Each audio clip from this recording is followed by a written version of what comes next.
The final question you're going to get is an 8-mark question. So this should take you 10 minutes, whereas the other ones are supposed to take you about 5 or so minutes each.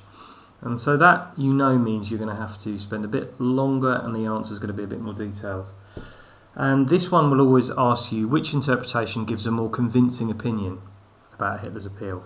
And what this one means is you need to use your contextual knowledge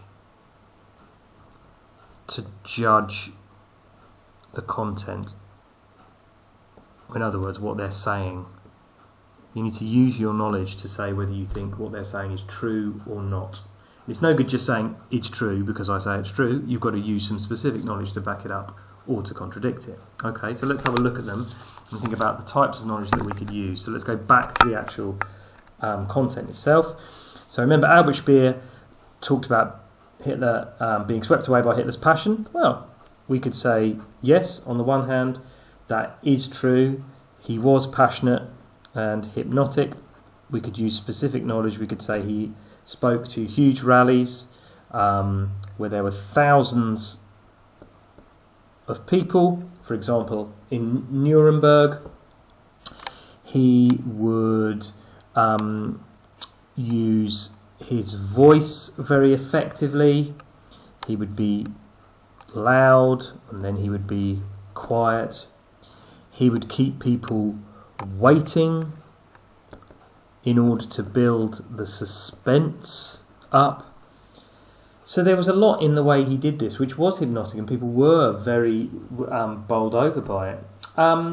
He also talks about some of the things he said. He offers new hope. Well, for example, one of the things Albert Speer here says is he says that communism will be stopped. And we know that's true, don't we? Because there was a great deal of fear, particularly amongst the middle class, about a communist revolution like it had happened in the Soviet Union. So these things there is truth to that.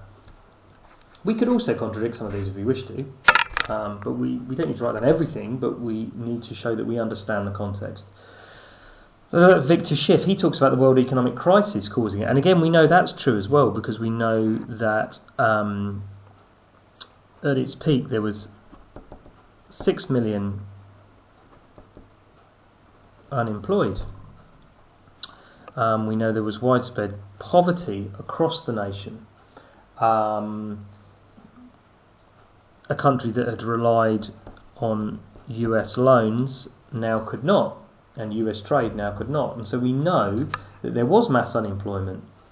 And we know that, of course, young people did see hope. Many of them joined the SA as a means to escape their grinding poverty and the hopelessness of life. So all of this is true. We know that farmers, crop prices had never really recovered in the 1920s, and certainly post 1929 agricultural communities really struggled. So all of this is true. We can use our contextual knowledge to say why these things are true. We could also contradict it if we wish, but we've got to take both of them and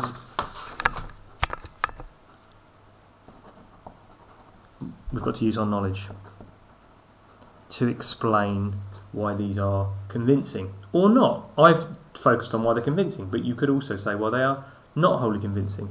Now, the very best answers will say which is more convincing, because of course that is what the question is answering you. So you might argue, for example, that Schiff is more convincing.